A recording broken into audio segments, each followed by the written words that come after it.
I arrived at my own graduation ceremony to find my seat had been given away. Not by accident. My mother-in-law had called the university registrar's office 3 days earlier, told them I had withdrawn from the program, and quietly arranged for my in-laws' side of the family to occupy the reserved graduate seating section I had spent 4 years earning. 112 people I loved were already parked in the lot outside, completely unaware. What I did in the next 40 minutes became the subject of a university ethics hearing, a local news segment, and the single most satisfying afternoon of my entire life. My name is Sloane, and at 29 years old, I thought the hardest thing I would ever do was finish a doctoral program in biomedical engineering, while working 30 hours a week to pay my own tuition. I was wrong. The hardest thing turned out to be standing in the lobby of Harrington Hall in my graduation regalia, listening to a university administrator tell me with genuine apology in his eyes that my name had been removed from the commencement roster. Let me back up. I grew up in Akron, Ohio, in a neighborhood where finishing high school was the expectation and finishing college was something that made your grandmother cry at the kitchen table. My mother worked double shifts at a hospital laundry facility for 22 years to make sure my brother and I had what we needed. When I got accepted to the doctoral program at Whitmore University on a partial scholarship, my mother sat down on the linoleum floor of our kitchen and just wept. She did not have the words, so she did not try to find them. That moment was the reason I survived 5 years of 3 a.m. lab sessions and funding rejections and committee members who looked right through me like I was a fixture in the room rather than the person running the research. I met my fiancé during my second year. He was finishing his MBA, charming in that easy, effortless way that comes from growing up in a house where money was never once a source of stress. He told me on our third date that he had never met anyone like me. He said it like it was a compliment. I believed him for a very long time. His family was old Connecticut money. His mother chaired the boards of 2 nonprofits and wore the same pearl earrings to every occasion as though she had been issued them at birth. His father had retired at 52 from a private equity firm and spent his days managing the family's investment portfolio from a study lined with leather-bound books he had definitely never read. From the moment I met them, they were unfailingly polite to my face, in the specific way that people are when they have already decided you are not a permanent fixture and see no reason to invest in the relationship. I told myself I was imagining it. My fiancé told me I was imagining it. He had a very soothing way of explaining away the things his family did that landed sideways. When his mother referred to my research as your little science project at Thanksgiving, he said she just was not good with technical fields. When his sister made a comment at Christmas dinner about how refreshing it was that he had chosen someone real this time, he changed the subject and poured me more wine. I was a professional at absorbing small humiliations and recalibrating my expectations downward. 5 years of academia will do that to you. The commencement ceremony was scheduled for a Saturday in May at 11 in the morning. My mother had driven up from Akron the night before. My aunt and uncle flew in from Atlanta. My brother took 2 days off from his construction job. My 2 closest friends from the lab, the women who had talked me off the ledge during my third year when my entire dataset was corrupted, and I almost quit, they had booked a hotel room nearby so they could be there the moment I crossed that stage. His family was attending too. That was the agreement. Commencement had a strict ticketing system. Each doctoral graduate received 6 guest tickets. My fiancé and I had agreed to split them, 3 for my family, 3 for his. His mother had insisted on attending with his father and his sister, and I had said yes because I was still, at that point, trying very hard to build something with these people. I arrived at Harrington Hall at 9:15 to check in with the graduate marshals and get my lineup assignment. The lobby was full of people in caps and gowns, everyone buzzing with that particular electricity that comes from years of deferred celebration finally arriving. I was so happy I could feel it in my back teeth. The check-in table was staffed by 2 people from the registrar's office. When I gave them my name, the woman on the left scrolled through her tablet, frowned, scrolled again, and then looked up at me with the careful expression of someone delivering news they had not rehearsed enough. "I am so sorry," she said quietly. "I'm showing a withdrawal notice filed for your enrollment earlier this week. Your name is not currently on the commencement roster." I felt the floor tilt slightly beneath me. I asked her to repeat that. She repeated it. I told her very calmly that I had not withdrawn from anything. I had defended my dissertation 6 weeks ago. I had completed every departmental requirement. I was standing in front of her in a graduation gown I had driven 40 minutes to rent because the campus bookstore had been sold out. She turned the tablet around to show me. The withdrawal request had been submitted on Wednesday, 3 days earlier, through the online student portal. It listed my student ID number. It had been flagged as a voluntary withdrawal, and because the semester had already concluded, it had been processed automatically without additional verification. I stood very still. In my line of research, you learn to slow your breathing when something goes wrong in the lab. Panic destroys data. Panic closes off the part of your brain that can actually solve the problem. I took one long breath and asked if she had a record of where the request originated. She said she would need to pull that from the system and that I should speak with the associate registrar in the office down the hall. I walked down that hall in my cap and gown with my hands completely steady and my mind running at about 300 miles an hour. The associate registrar was a tired-looking man named Mr. Ferraro who had clearly already fielded 2 crises that morning and was not thrilled about a third. He pulled up my file, confirmed the withdrawal had been processed, and then told me something that made the entire room go very quiet. The request had been submitted from an IP address registered to a device that had logged into the student portal using my credentials. Someone had used my username and my password. I knew immediately. I had made one catastrophic mistake 8 months earlier when my fiancé's mother offered to help me navigate the university's financial aid renewal portal during a family visit. I had logged in at her kitchen table while she stood over my shoulder, and I had not changed my password afterward because I was overwhelmed with coursework and I trusted people I should not have trusted. Mr. Ferraro was very sorry. He said the situation would need to go through the registrar's formal dispute process, which typically took 5 to 7 business days. I told him I needed to be on that stage in less than 2 hours. He said he understood and that he was sorry but his hands were tied. I thanked him for his time and walked back out into the lobby. My brother was waiting for me near the entrance, still in his good shirt, his hair combed the way he only combed it for things that mattered. He took one look at my face and said, "What happened?" It was not a question, I told him. He said several things I will not repeat here, and then he asked me what I needed. I told him I needed 15 minutes and my phone. I found a bench near the auditorium entrance, sat down in my graduation gown, and opened my contacts. I had 1 year left on a postdoctoral fellowship I had been awarded through a federal research grant administered by the university, which meant the university's research compliance office had a very direct financial interest in my continued enrollment status. I called the compliance office's emergency line, which exists precisely for situations involving federally funded researchers and administrative errors, and I explained what had happened.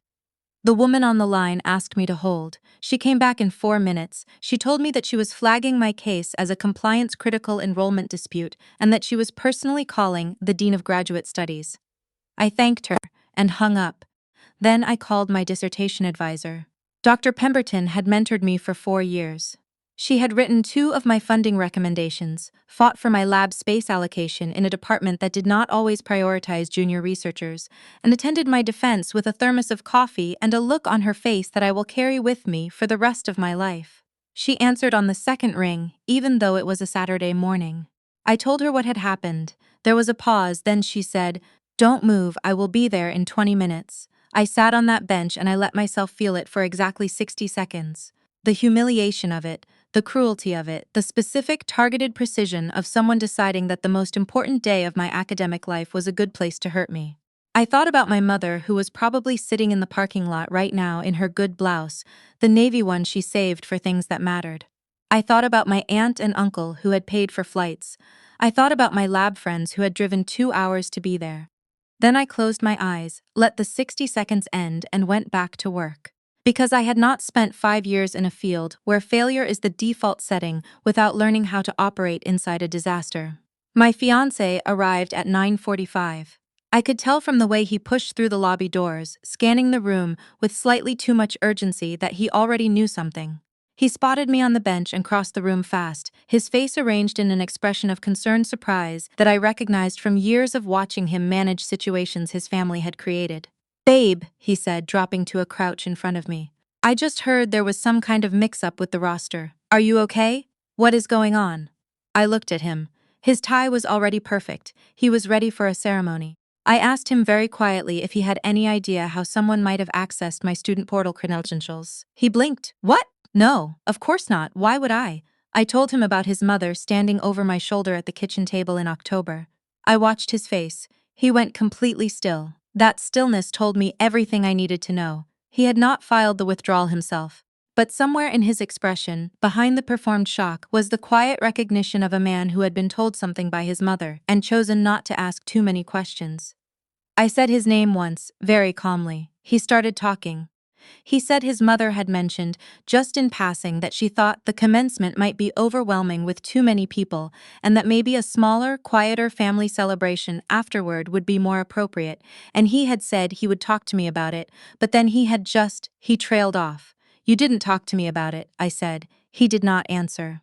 His sister had arrived in the lobby by now and was standing near the entrance making eyes at him in that practiced sibling shorthand they had developed over a lifetime of managing their mother's schemes together. His father was somewhere outside, I assumed, maintaining plausible deniability. His mother walked in at 9:58. She was wearing a cream-colored blazer and the pearl earrings. She looked exactly like a woman who had done nothing wrong and had come to watch her son support his fiancée on a special day. She saw me on the bench and smiled. It was the most expensive smile I had ever been given. "Sloane," she said, coming toward me with her hands out like she was going to take mine. "I heard there was some confusion with the paperwork. These university systems can be so bureaucratic. I am sure they will sort it out." I stood up. I was wearing a graduation gown and a mortarboard and 4 years of accumulated exhaustion, and I stood up to my full height and looked at her. "You logged into my student portal," I said. My voice was very quiet, just loud enough for her, my fiancé, and his sister to hear. "You filed a fake withdrawal using my credentials. And then you were going to sit in those seats today and watch your son smile for photographs while my mother sat in the parking lot." Smile did not move. "Sloane, I think you are very stressed and you are not thinking clearly. I have no idea what you are talking about. The IP address of the device that filed the withdrawal request is in the registrar's system," I said. "That is going to be very easy for the university to trace." The smile flickered, just slightly, like a light with a loose connection. My fiancé put his hand on my arm. "Let's not do this here," he said very quietly, in the tone he used when what he meant was, "Please do not make a scene in front of people who matter." I looked at his hand on my arm. Then I looked at him. I thought about every time I had bitten down on something true because the timing was not right, or the company was too important, or he had asked me, in that gentle particular voice, not to make things harder than they had to be. I thought about how good I had gotten at making myself smaller so that the space around him felt more comfortable.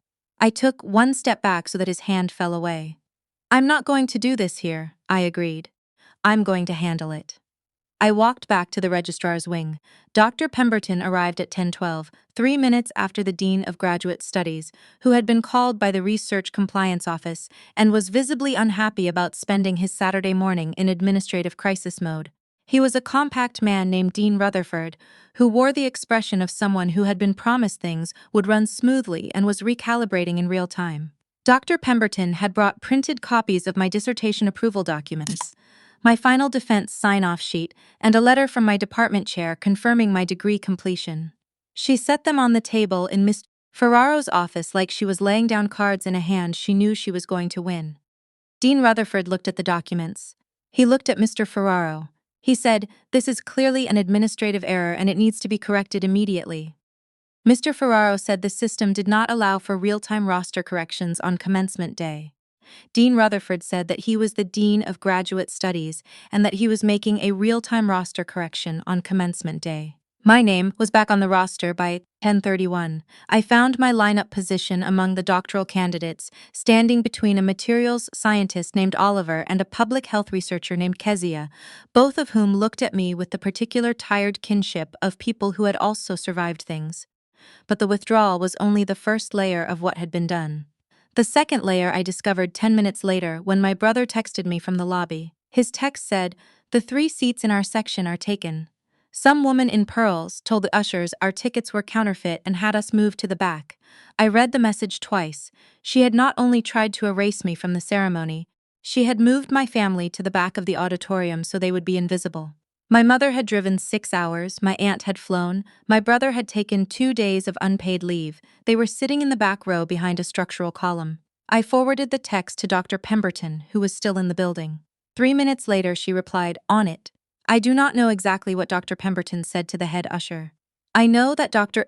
Pemberton had been on the faculty for 19 years, had chaired 3 university committees, and had a way of speaking to administrators that made it very clear she had already considered every possible objection and found them all insufficient. Whatever she said, my mother and my aunt and uncle and my brother were relocated to the front reserved section, the one designated for faculty families and special guests, by 10:48. I know because my brother sent me a second text that said, "We're in the front now. Mom is crying, the good kind." I stood in the lineup corridor and read that text and felt something loosen in my chest that had been wound very tight for a very long time. The ceremony began at 11. I did not look for my fiancé in the audience. I did not look for his family. I kept my eyes on the stage and on the people seated in the front section to the left, where my mother was sitting in her navy blouse next to my aunt, who had worn a yellow dress that was frankly a statement, and my uncle, and my brother with his combed hair, and my 2 lab friends who were already holding up a handwritten sign that said Darren in letters large enough to be read from space. When they called my name, I walked across that stage. I shook the dean's hand. I accepted my degree. I turned to face the auditorium. My mother stood up, she put both hands in the air, and she let out a sound that was somewhere between a cheer and a sob, and it bounced off every wall in that room, and I will hear it for the rest of my life. The reception afterward was held in the atrium outside the main hall. I found my family first, and we stood in a circle in the middle of the atrium, holding each other in that messy, overlapping way that people do when the feeling is too big for words. My fiancé found me eventually. He was standing at the edge of our circle with his hands in his pockets, looking like a man who understood that he was on the outside of something and was not sure how to get back in. His mother was nowhere in the atrium. His sister was near the coffee station looking at her phone. His father was, I assumed, outside. He pulled me gently away from the group. He said he was sorry. He said he had not known what his mother was going to do. He said she had told him she was just going to have a quiet conversation with the university about managing the guest numbers, and he had told her not to get involved, and apparently she had not listened. I looked at him. He had not asked enough questions. He had not warned me. He had known his mother was planning something, and he had filed it under "she'll handle it" and let it happen. You protected her, I said, not from knowing what she did, but from being accountable for it. He started to say something else, but I held up one hand. I defended my dissertation 6 weeks ago, I said. I have been working toward today for 5 years. You knew your mother was going to interfere with it and you let her. He looked at me for a long moment. He was very handsome in that moment, actually. His hair was perfect, his tie was perfect. He looked exactly like someone who was about to ask me to be reasonable. I just think, he started. I know what you think, I said. You think if we talk about it enough, I'll find a way to understand why it was complicated. I spent 2 years finding ways to understand why things were complicated.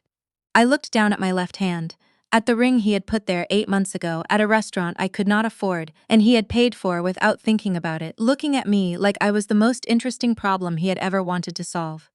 I took it off. He went very still. I held it out to him. He did not take it immediately, so I set it on the collar of his blazer, right over the breast pocket, the way you might set down something you were done carrying. Tell your mother the withdrawal didn't work, I said, and tell her the registrar has flagged the IP address for review. She's going to want to get ahead of that. I turned back to my family. My mother was watching from 3 feet away. She had seen the whole thing. She did not say anything immediately. She just opened her arms, and I walked into them. What happened after that moved faster than I expected, which is usually how it goes when institutions get involved. The university's IT security office completed their trace of the portal login within 4 days. The IP address matched a device registered to a home network that, when subpoenaed as part of the university's disciplinary review, was confirmed as belonging to my former fiancé's parents. The device had logged into my student portal 3 times over the course of 6 weeks, not just once to file the withdrawal, but twice before that, apparently to access my financial aid records and my advisor communications. The university pursued it as an unauthorized access case under federal computer fraud statutes. I was asked to file a supporting statement, which I did. His mother hired a private attorney immediately. The attorney negotiated. There was no criminal prosecution, but there was a civil settlement that covered, among other things, the cost of the legal consultation I had needed to navigate the situation, the travel expenses my family had incurred, and a financial figure that I will not specify here, but that was significant enough to make his father's face do something very specific when the number was presented. His mother was also permanently banned from the university campus. Given that she had chaired a donor advisory committee there for 11 years, the social consequences of that ban in her particular circle were, by all accounts, considerable. My former fiancé called me twice in the weeks that followed. I let both calls go to voicemail. The first message was an apology. The second was a longer apology with more detail. They were both sincere in the way that apologies are when the person delivering them has also lost something significant. I do not think he was a bad person. I think he was a person who had spent his whole life finding sophisticated reasons to look the other way when his family did things that were wrong, and that is its own kind of damage. I started my postdoctoral fellowship 3 weeks after commencement. The lab is in Boston. I have a sublet in a neighborhood I cannot quite afford yet but will be able to soon, and I have a framed photograph on my desk of my mom who stands next to me outside Harrington Hall, with her hands on my face and her eyes completely full. I spent 2 years trying to earn a place at a table that was never going to be set for me. I kept adjusting myself, my volume, my references, my stories about where I came from, because I thought if I were careful enough and patient enough and gracious enough, the door would eventually open. It did not open. It was never going to open. The door was not jammed. It was locked from the inside by people who had decided before they ever met me that I was the wrong kind of person for their family's story. The mistake I made was not in trying. The mistake was in thinking the door was the only way in. When they filed that withdrawal and tried to write me out of my own graduation, they handed me the one thing I had never quite managed to give myself: absolute clarity. I did not have to wonder anymore whether I was imagining the contempt. I did not have to weigh their comfort against my own instincts. The evidence was in the system. The intent was in the record, and everything I had worked for was still mine, because I had built it myself. And nobody can file a withdrawal from that. My mother used to say, when I was growing up in that Akron house with the drafty windows and the kitchen linoleum she was so proud of keeping clean, that the only things worth having are the things you cannot lose. She meant your integrity, your relationships, your sense of yourself. She meant the things that do not show up on anybody's balance sheet. I understand now that she was also talking about this, the kind of person you become when you keep going anyway. The kind of morning that waits for you on the other side of every closed door, when you stop trying to pick the lock and you just go build your own.